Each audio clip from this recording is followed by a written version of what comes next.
print out itu alat bukti yang sah atau tidak? Ya alat bukti. Kenapa? Karena itu adalah proses produk yang dikeluarkan melalui proses verbal. Salah, Prof. Itu fotokopi. Mas Roy tidak bisa menyalah-nyalahkan. Bisa. Itu Saya fotokopi. dalam naskah akademiknya, Kita dalam naskah akademiknya, print out itu tidak bisa. Mas Roy tidak sependapat dengan saya, silakan. Enggak apa-apa, makanya saya mengatakan Tidak tidak bisa begitu. nyalah-nyalahkan orang. Saya bisa juga menyalahkan Mas Roy. Oh silakan. Tapi pendapat Salah Prof itu ini gitu, tidak sesuai dengan hakikat Undang-Undang Ya, ITE. silakan. Dalam Undang-Undang Selalu ITE, dianggap- supaya semua tahu, dianggap pendapatnya Prof ini salah. Print out dia. Prof Heri dulu atau? Oke. Yang menunggu berapa jam tadi? 3 jam. Prof Erdi, ini saksi dari ahli dari penyidik. Oke, silakan Prof Erdi. Terima kasih Mas Aiman. Dari perdebatan tadi, saya kira kita, makanya saya tidak berkeinginan untuk interupsi, karena menurut saya itu kemana-mana ya. Padahal kita judulnya kan fokus pada masalah ijazah atau yang lain. Ya, oke. Tapi sebelum terkait ijazah, saya kira persoalan ini yang sudah lama sekali kita persoalkan, yang jadi persoalan sebetulnya bukan masalah palsu atau tidak palsu dulu. Itu yang nomor 2 sebetulnya. Yang pertama itu sebenarnya adalah terkait dengan pencemaran nama baik. Jadi banyak orang yang Bentar. sekira, Kalau pencemaran nama baik ya nggak bisa ditentukan kalau tidak ada palsu tidak palsu. ya tunggu dulu. Oke, gimana maksud logikanya? Jadi gini, yang dilaporkan atau diadukan oleh Pak Jokowi adalah pencemaran nama baik atau fitnah. Oke. Kalau Dari dalam ijazah. pencemaran nama baik itu pasal 310 KUHP lama dan pasal 433 KUHP baru. Ini menyatakan bahwa barang siapa atau setiap orang menuduhkan orang melakukan sesuatu dengan maksud untuk diketahui umum. Jadi yang dicela di situ adalah mengumumkan sesuatu yang dituduhkan itu. Misalnya saya dituduh selingkuh. Walaupun benar saya selingkuh, tapi ketika orang itu tidak punya hak, dia tidak punya kepentingan untuk Menuding selingkuh. menuding saya selingkuh, bukan menuding, mengumumkan kepada publik. Oke. Jadi letak ketercelaannya itu Maka adalah, itu termasuk pencemaran nama baik. ya itu pencemaran nama baik. Oh, jadi gini. Oke, saya ngerti. Iya. Jadi apakah ijazahnya asli atau palsu? Katakanlah memang benar asli. Ya. Benar palsu. Katakanlah memang benar palsu. Ya, Lalu Mas Roy mengumumkannya itu teriak-teriak salah. soal palsu. Ya. Tapi Mas Roy nggak punya kepentingan untuk meneriakan bahwa Ya. itu palsu, Ya. maka itu masuk pencemaran nama baik. Iya. Oke. Nah itu, Menarik, Kalau menarik. memang itu gini. palsu ijazahnya mau ngapain lah? Tunggu dulu Mas Roy. 99,9% Saya 3 jam palsu. nunggu Mas Roy. Oke, Saya jadi 3 jam. sekali lagi ini menarik ya. Kalau memang ijazahnya benar palsu, lalu Mas Roy menuding, Mas Roy dan kawan-kawan ya, menuding palsu, Ya. tapi tidak punya kepentingan apapun, maka itu masuk pasal pencemaran nama baik. Menurut Anda Dan begitu? ancaman pidananya hanya 9 bulan. Tapi Oke. tenang dulu Mas Roy. Ada pasal 310 ayat 3 yang menyatakan bahwa kalau tuduhan itu, pengumuman itu dilakukan untuk kepentingan umum atau membela diri, nah itu dianggap bukan penghinaan. Nah yang harus dibuktikan, sejak awal saya buat berbagai video YouTube, silakan aja buktikan bahwa ini untuk kepentingan umum, bahwa ini untuk membela diri. Kalau untuk membela diri sepertinya ya tidak lah ya. Tapi kalau untuk kepentingan umum ini bisa diperdebatkan. Oke. Dan teman-teman yang jadi ahli, saya tidak usah sebut nama, dari ahli yang meringankan dari Mas Roy Suryo, itu diskusi juga sama saya. Dan kesimpulan kita sebetulnya dari sisi yang bisa untuk meringankan salah satunya adalah itu. Kalau memang ingin pendapat ahli yang meringankan dalam kaitan dengan pencemaran nama baik atau penghinaan. Nah lalu di pasal 311-nya atau pasal 434-nya KUHP baru itu dinyatakan bahwa jika si penuduh tidak dapat membuktikan, diwajibkan untuk membuktikan tuduhannya, tetapi dia tidak dapat membuktikan, maka itu termasuk sebagai delik fitnah. Nah jadi ketika tidak bisa membuktikan, kalau memang bisa dibuktikan, misalnya nih, sekarang Mas Roy dan kawan-kawan bisa membuktikan bahwa ijazah Pak Jokowi palsu.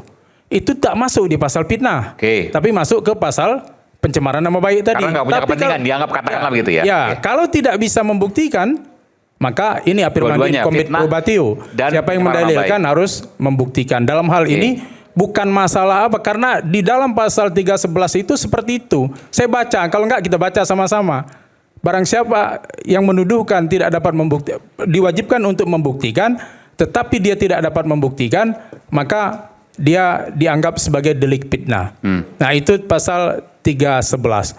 Jadi kalau memang membuktikan ini sekarang sebetulnya itu bukan tugas penyidik sebetulnya untuk membuktikan. Tapi oke lah, kita saling membuktikan. Mas Roy dan kawan membuktikan bahwa ijazahnya palsu. Lalu penyidik membuktikan sebaliknya bahwa ternyata ijazahnya tidak palsu. Nah, kita kan di dalam hukum ini kan ada proses. Tui juristen tri mendengan. Setiap dua orang sarjana hukum akan menghasilkan 3 pendapat. Nah, biasa, ini kita berdebat biasa. Perdebatan di kalangan hukum ini biasa. Apalagi kita sesama orang hukum. Nah, cuma Mas Roy sama Bang Rismon yang bukan orang hukum ya. Nah, tetapi itu akan menjadi kualifikasi kita melihat sebagai perspektif lain ya. Sesuatu yang apakah jadi saksi, apakah jadi ahli. Nah, ini kan salah satu alat bukti. Karena nanti ini yang akan dipertimbangkan oleh hakim untuk menilai sampai pada kesimpulan berdasarkan prinsip negatif wetelik. Berdasarkan keyakinan dengan didukung minimal 2 alat bukti. Nah, alat buktinya apa? Ya, alat bukti tidak harus saksi. Nah, itu bisa saja alat bukti itu keterangan ahli, bisa saja surat. Sekarang kan bahkan di dalam KUHP baru lebih banyak lagi, ada barang bukti, ada alat bukti elektronik, itu menjadi alat bukti. Nah, kemudian terkait dengan pasal 32 dan 35, dari tadi diperdebatkan tentang bahwa Pak Jokowi tidak punya legal standing. Nah, ini yang mungkin kalau kita tanya AI, Pak, kemarin ada yang komentar di YouTube saya, katanya kalau Anda percaya bahwa keterangan ahli itu lebih memiliki kekuatan, alat bukti elektronik lebih memiliki kekuatan pembuktian daripada saksi, karena saya di persidangan kan menyatakan saksi itu di zaman sekarang itu bisa saja lupa, bisa saja bohong, bisa saja tertekan. Tapi kalau alat bukti elektronik kan dia tidak bisa bohong. Tapi kalau AI itu tidak bisa dipercaya sepenuhnya juga. Karena kan bisa saja dia juga salah. Saya tanya AI, apa itu legal standing dalam hukum pidana? Dijawabnya, salah jawabannya. Padahal di dalam hukum pidana kita tidak pernah mengenal istilah legal standing kecuali dalam delik aduan. Dalam pasal 32, pasal 35 Undang-Undang ITE, itu kan unsurnya orang lain.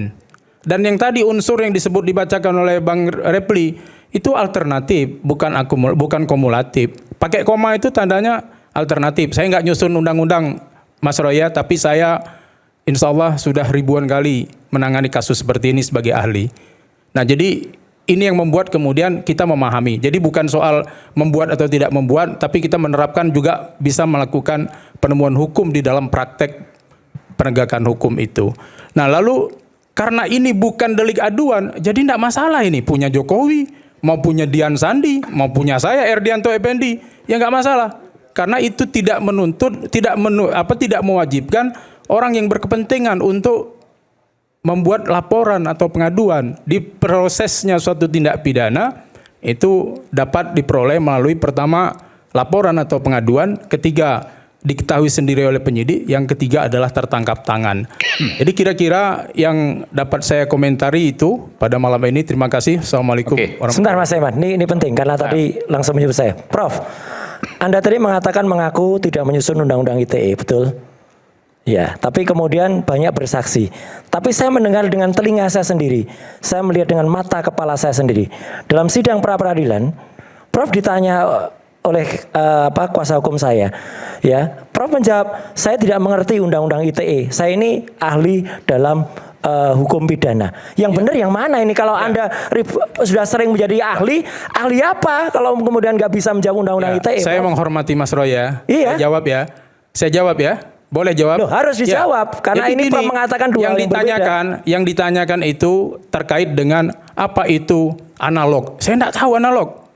Yang ditanya itu kalau misalnya unsur, jangan gitu Bang Gapur, kita kan sama-sama lah. Saya ditanya analog kemarin, apa itu analog? Serius saya tidak tahu. Saya akademisi, Mas Roy. Loh, iya. Tahu, saya tidak tahu.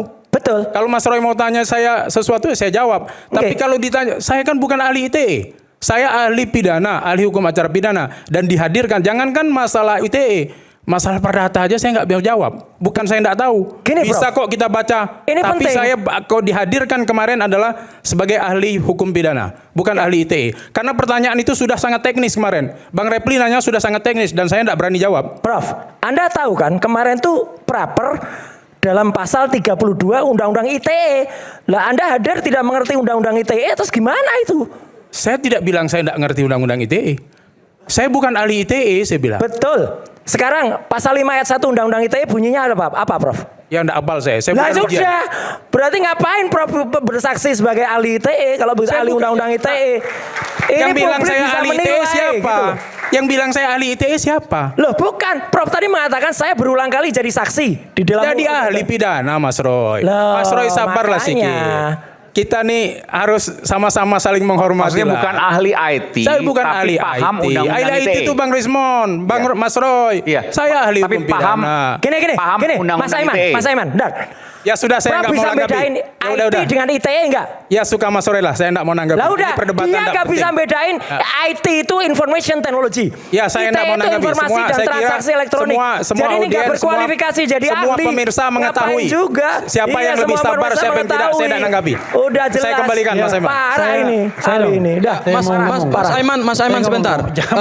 Bang RH, karena nama saya tadi disebut ya. Sedikit Nama nanti tadi ke saya Bung disebut. Refli ya. Nama saya tadi disebut oleh profesor yang pada saat itu kami periksa sebagai ahli. Gini, meskipun rasio desidendi atau dasar pertimbangan hukum yang digunakan oleh hakim pra-peradilan tidak mempertimbangkan keterangan dari ahli, baik yang kami hadirkan maupun juga yang dihadirkan oleh Polda Metro Jaya, termasuk juga dari alat bukti saksi yang kami hadirkan sama sekali tidak dipertimbangkan, ya. Tapi kita menghormati putusan pra-peradilan. Mungkin saya mau mengklarifikasi bahwa pada saat kami bertanya atau memeriksa ahli, saya bertanyanya adalah pada apa itu dokumen elektronik. Jadi bukan analog yang saya tanyakan ya. Mohon profesor, mohon izin. Saya menghargai profesor. Dia lupa tapi yang saya tanyakan adalah dokumen elektronik. Pakai ya. ini. Dan ahli mengatakan bahwa langsung aja, saya Prof. bukan ahli Ketika undang-undang ditanya ITE. informasi dari saya jawab. Ya. Ketika analog segala macam saya tidak tahu lagi. Enggak seperti itu. Bisa diputar kembali sama, ke rekamannya kita- kok. kita Bisa dengar diputar kok. kembali rekamannya kok. Dokumen Oke, elektronik silakan. saya Gini Mas sendiri Aiman, dengan telinga saya sendiri. kenapa saya bertanya itu kepada ahli? Karena sebenarnya saya ingin bertanya juga kepada ahli. Saya bertanya kepada ahli kemarin apakah ahli adalah ahli yang diperiksa nggak di penyidikan? Ternyata enggak. Yang kedua, tapi karena tidak dijawab sebenarnya saya mau kejar dengan satu pertanyaan baru lagi. Tapi ini bukan perdebatan persidangan lagi ya. Hanya istilahnya kita berdialog dan berdiskusi. Yaitu apa? Apakah ahli sudah melihat 712 barang bukti dokumen yang disita oleh penyidik Polda Metro Jaya diserahkan kepada jaksa penuntut umum karena di dalam sidang pra-peradilan jaksa membawa daftar list 712 barang bukti. Sebenarnya saya mau tanya itu ke dia. Kenapa? Karena kalau dia mengatakan, kalau profesor, mohon maaf Pak Profesor, kalau Pak Profesor mengatakan bahwa dia memahami apa yang disebut dengan bukti surat dalam pasal 32, saya tinggal challenge ke dia. Karena dari 712 barang bukti dokumen yang disita dari Universitas Gadjah Mada, semuanya saya udah teliti satu persatu. 2 kali sidang pra-peradilan, saya lebih fokus kepada BAP Pak Jokowi dan saya juga fokus kepada 712 barang bukti dokumen yang disita. Nggak ada hubungannya dengan pasal 32 Undang-Undang ITE. 712 barang bukti itu adalah bukti surat print out. Di mana bukti ahli mengatakan bahwa telah terpenuhi 2 alat bukti permulaan dalam Undang-Undang ITE karena harus terpenuhi bukti elektroniknya? Nggak ada bukti elektronik yang disita oleh Polda Metro Jaya. Semua dokumen itu kebanyakan adalah dokumen politiknya Pak Jokowi dan ada beberapa dokumen dari proses akademik. Tapi karena ahli tidak menjawab bahwa dia mengatakan dia tidak memahami undang-undang ITE, makanya saya berhenti. Ini ada Bang Refli Harun di sini. Tapi kita tidak usah memperdebatkan sesuatu fakta yang pada akhirnya fakta itu juga tidak dipertimbangkan oleh hakim karena hakim conclusionnya adalah ini hanya semata-mata mengulur-ngulur. Tidak relevan. pemeriksaan pokok perkara. Dan hakim juga membangun satu ratio decidendi atau pertimbangan hukum yang menurut saya juga kurang tepat. Dan itu tidak konsisten oleh hakim pra peradilan. Yaitu apa? Hakim mengatakan bahwa pemeriksaan pokok perkara karena sudah dimulai, maka ini bukan lagi kewenangan lembaga pra peradilan untuk menguji pasal 32 Undang-Undang ITE. Loh, Mas Roy ini statusnya masih tersangka. Ada nggak yang berani mengatakan Mas Roy ini terdakwa? Kalau pengacara Pak Jokowi mau mengatakan Mas Roy terdakwa, ayo kita adu argumen hukum. Ayo, kita adu argumen hukum. Mas Roy ini tersangka atau terdakwa? Dan kemarin itu yang saya tanyakan kepada ahli.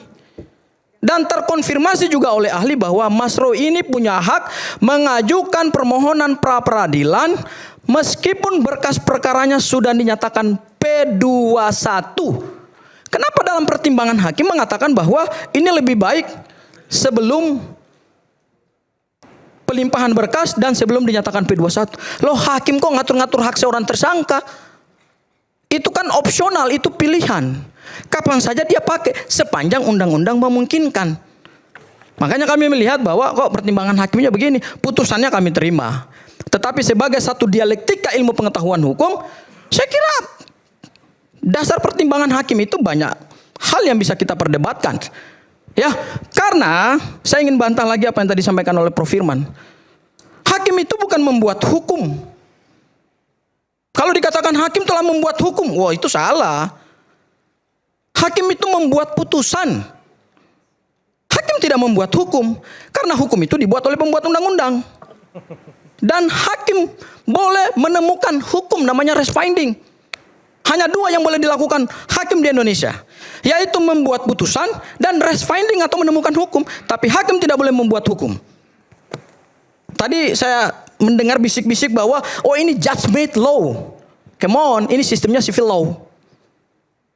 Ini bukan common law seperti Anglo-Saxon yang diterapkan di Amerika. Di dalam sistem civil law, hakim adalah operator undang-undang. Ketika kaidahnya tidak jelas, hakim boleh menggunakan kewenangannya untuk menemukan hukum, tapi tidak boleh membuat hukum baru. Ini bukan common law. Seperti yang tadi disebut, ada judgment law. Oh itu kemon, itu belajarnya dalam sistem common law. Anglo-Saxon yang berlaku di Amerika. Kita adalah civil law, Eropa kontinental. Doktrinnya jelas. Hakim tidak boleh membuat hukum. Hakim hanya operator undang-undang. Dan ketika hakim diminta untuk memeriksa dan memutus suatu perkara, hukumnya masih samar-samar, hakim boleh menemukan hukum. Namanya res finding. Makasih Mas Aiman. Oke. Nah, Saya tambahkan boleh nggak? Saya mau bertanya. nanti sebenarnya. Nah, setelahnya saya. Apa? Sekalian aja deh. Oh, Saya mau silakan. bertanya Oke. dulu pada Prof. Prof, Saya borong Jangan aja. bertanya dong. halo. Saya mau bertanya. Seandainya ada orang merubah KTP elektroniknya Refli Harun. Mengubah KTP elektroniknya Bung Refli, oke. Di pasal ini hubungan 432. Iya, oke. Apakah saya punya legal standing untuk melapor? Silakan, langsung, Prof. Ya, selagi bukan delik aduan, siapapun bisa Bukan, pasal 32. Kan saya jawab, Pak. Bapak tanya, saya jawab. Ada orang Ya sudah, saya jawab. merubah Itu jawaban saya. informasi elektronik KTP-nya. Apakah punya hak untuk melaporkan gitu? Punya, Ya kan? punya. Saya- Karena itu bukan delik Saya aduan. nggak kenal sama beliau. Apakah saya punya legal standing melaporkan beliau? Selagi bukan delik aduan, siapapun boleh melaporkan, Pak. Maksudnya? Tadi katanya nggak boleh. Lah, kan Bapak tanya boleh melapor. Cek saya tidak kenal dengan beliau. Ya. Ada orang merubah KTP elektronik beliau. Iya. Kan Bapak Ya kan? melapor. Terus saya yang nggak kenal ini melapor. Ah. Saya punya legal standing nggak untuk melapor? Iya. Punya. Punya legislasi. Jawab punya tadi. Tanpa Karena diminta, tanpa dapat kuasa dari Punya. beliau, Menurut- tanpa diminta oleh beliau. Iya. Prof. Ya Erdi. sudah, kalau pemahamannya seperti itu, terima kasih. Satu lagi Prof. Saya Satu lagi, sebentar Mas. Ini ada yang belum selesai. Di pasal 5 ayat 1, Prof, saya bacakan. Ya, saya hafal karena saya penyusunnya. Ya, semua dokumen dan data elektronik itu menjadi alat bukti hukum yang sah di Indonesia. Nah, tadi Mas Gafur menyebutkan dari 712 itu hanya print out. Print out itu alat bukti hukum yang sah nggak dalam Undang-Undang ITE, Prof? Jawab, Prof. Jadi gini, kalau print out itu alat bukti yang sah atau tidak, Ya alat bukti. Kenapa? Karena itu adalah proses produk yang dikeluarkan melalui proses verbal. Salah, Prof. Itu fotokopi. Mas Roy tidak bisa menyalah-nyalahkan Bisa. orang Itu Saya fotokopi. dalam naskah Bisa gitu. akademiknya, Kita dalam naskah berdiskusi, akademiknya, Mas Roy. print out Nggak itu saling tidak bisa. menyalahkan. Mas Roy tidak sependapat dengan saya, silakan. Enggak apa-apa, makanya saya mengatakan Tidak tidak bisa begitu. nyalahkan orang, saya bisa juga menyalahkan Mas Roy. Oh silakan, tapi pendapat Salah Prof itu ini gitu, tidak sesuai dengan hakikat Undang-Undang Ya, ITE. silakan. Dalam Undang-Undang Selalu ITE, dianggap- supaya semua tahu, dianggap fotokopi. pendapatnya Prof ini salah. Print out dianggap Karena fotokopi. Print out dan fotokopi itu tidak bisa. Karena apa? Itu harus bisa diakses. Makanya hakim dalam Print out peradilan itu, kemarin melakukan itu ada akses. hasil proses Bentar, Bro. verbal. Itu ada di mana? Di klausul apa? Undang-Undang ITE di pasal 5 ayat 1 di dalam naskah akademiknya. Jadi tidak bisa hanya menggunakan print out dan fotokopi, Mas. Itu harus bisa diakses lagi. Di sidang harus bisa diakses. Diakses maksudnya misalnya kalau asli. Iya, kalau asli misalnya itu harus bisa diakses. Makanya hakim kemarin Pak Iketut Darmawan itu mengakses Twitternya Dian Sandi X-nya. Oke. Dan beliau benar mengaksesnya dari komputernya PN Jakarta Selatan. Supaya itu bisa benar. Oh, berarti beliau itu tidak hanya terima fotokopi. Jadi kalau keterangan kayak gini membedakan alat bukti elektronik dan tidak saja nggak bisa, ya repot kualitas ahli kayak gini ini. Udah. Silakan Mas, silakan Saya sampaikan pasalnya ya. silakan. Karena setiap orang kan berhak menilai orang lain. Saya Silakan. sampaikan Ya pasal. udah, tapi kalau salah ya jangan. Betul. lah. Ya saya punya penilaian juga tentang Mas Oke. Roy. Ya kan, nggak tapi saya apa-apa, tidak perlu memalukan, menyebutkan, kan. memalukan pemahaman Prof Ya terhadap Mas Roy itu undang-undang ITE memalukan malam ini, Sebentar. motong-motong orang terus. Iya, memalukan Prof. Ini Prof yang memalukan. kita kalau gitu. Saya beritahukan di Undang-Undang ITE, Undang-Undang Nomor 11 Tahun 2008, itu pasal 6 yang menyatakan bahwa bukti itu harus dapat diakses. Ya. Satu, Bukan Pak, tadi enggak, pertanyaan artinya- Mas Roy tadi kan apakah hasil BAP di print itu bisa Ya, jadi alat sebenarnya bukti? begini. Itu Bukan hasil BAP ini, dengar aja gak bisa. Gimana orang ini? Ya mengartikan pertanyaannya Agak gak sopan bisa lah sedikit, jadi Mas ahli. Ya Roy. repot ini, parah ini. Agak sopan Mas Roy. Parah, bukan gak sedikit. sopan. Saya berhak loh. Karena apa? Anda itu Silakan, digunakan silakan. sebagai ahli. Anda memojokkan saya. Saya harus Kapan mengkritik saya karena Anda memojokkan? gak Saya sesuai tidak dengan pernah undang-undang. memojokkan. Saya tidak pernah memojokkan. Parah itu mah. Waduh, parah Silakan, pengetahuan kalau silakan. kayak gini nih. Parah Ya, ini. silakan. coba perhatikan. Satu, pasal 6 ini exactly ya, harus bisa diakses. Kedua, secara menyeluruh. Ketiga, dapat dipertanggungjawabkan. Itu bunyinya. Yes. Apakah flash disk bisa diakses? Apakah screenshot bisa diakses? Ini mereka bukti-buktinya flash disk, Bentar. screenshot. Flash disk bisa diakses, bisa dong masuk USB. Tidak bisa akses kan harus pakai jaringan internet. Maksudnya gimana? Udah, Lain, harus Mas. pakai jaringan internet. Arti Maksudnya gimana akses itu akses lain. tuh? Akses maksudnya bisa dimasukkan ke dalam web Akses misalnya. internet. Nah. Ini undang-undang IT. Oke, enggak, supaya paham semua. Bisa diakses tuh maksudnya seperti apa? Jadi- Kalau kemudian diupload, ya bisa diakses. Bukan begitu. Maksudnya dalam undang-undang IT itu yang maksud diakses itu menggunakan jaringan. Yes. Jaringan internet. Oke. Seharusnya orang yang melapor itu pada waktu dia itu menemukan di laptopnya, ya laptopnya itu yang harus disita. Ya. Oh, nggak bisa bukti Nggak fisik bisa. maksudnya. Oke. Pak, maksud saya begini, bisa diakses maksudnya karena ini terkait dengan ITE, maka harus berupa dokumen elektronik. Bukan akses keluar masuk jalan. Bukan. Iya. Ini akses Maka internet. harus berupa dokumen elektronik, bukan berupa dokumen fisik, apalagi fotokopi tadi. Oke. Iya, Tuh, oke. saya dong. Ya, paham. Oke. Saya. Sering sidang di situ poinnya. Iya. Dan dapat dipertanggungjawabkan Oke, maksudnya apa? ada jawaban, silakan. Dapat dipertanggungjawabkan itu sudah di laboratorium. Kalau terkait dengan ITE, maka harus dokumen elektronik yang bisa diakses, nggak bisa print out kopi. Ya dia kan memberitahu Mas Aiman. Jadi ya sudah saya dengar, ya sudah, nggak perlu Oke. saya jawab. Ya, saya- Dia memberitahu, beda bukan pemahaman, bertanya. Ya, Oke. oke, Ya. saya ya. Silakan. Gini, saya ingin menghargai Prof. RD ya, dan karena itu saya mau menyampaikan hal-hal yang barangkali sedikit kontra argumen, bukan kontra argumen tapi pelengkap. Begini, tadi kan dikatakan bahwa pemaaf dari pasal 310 yang sekarang 433 itu adalah kalau itu untuk kepentingan publik atau membela diri. Membela diri nggak mungkin lah Mas Roy ya. Tapi kalau kita bicara public interest, maka kan harus ada ukurannya. Nah ukurannya itu ada tiga bahkan. Satu, Undang-Undang KIP pasal 18 ayat 2 bahwa kalau sebuah dokumen pendidikan ijazah itu digunakan untuk jabatan publik, maka dia menjadi dokumen publik. Jadi menjadi public domain. Kalau dia public domain, maka everybody can access it, ya kan? Karena sudah jadi public domain. Yang kedua adalah putusan KIP. Komisi Informasi Pusat yang mengatakan bahwa informasi ijazah Pak Jokowi itu adalah informasi publik. Maka dia menjadi public domain juga. Kalau sudah dokumen publik, maka everybody can access, ya kan? Nah, yang ketiga adalah kita bicara tentang hal yang sifatnya sosiologis lah, ya. Kira-kira rakyat bersuara ini berjilid-jilid bicara tentang dokumen ijazah Pak Jokowi itu for the public interest atau for the private interest? Untuk kepentingannya MNC Group agar mendapatkan iklan banyak atau untuk kepentingannya publik? Kalau saya jawab, kalau untuk mendapatkan banyak bukan tiap minggu lagi, tiap hari gitu. Nah, ini itu kan kita saja sudah menunggu menjawab. kalau ada isu yang Iya. memang layak untuk dijadikan Iya, angle. makanya itu saja sudah menjawab. Tiga hal itu menjawab bahwa ini for the public interest. Itu satu. Yang kedua adalah mengenai yang 32 dan 35, 32 ayat 1. Kan tadi dikatakan bahwa ini adalah bukan delik aduan, tapi delik umum. Oke, saya ambil pendapat itu. Dan itu cocok sesuai dengan apa yang dijawab oleh jaksa ketika menjawab eksepsi dari timnya Dr. Tifa. Oke?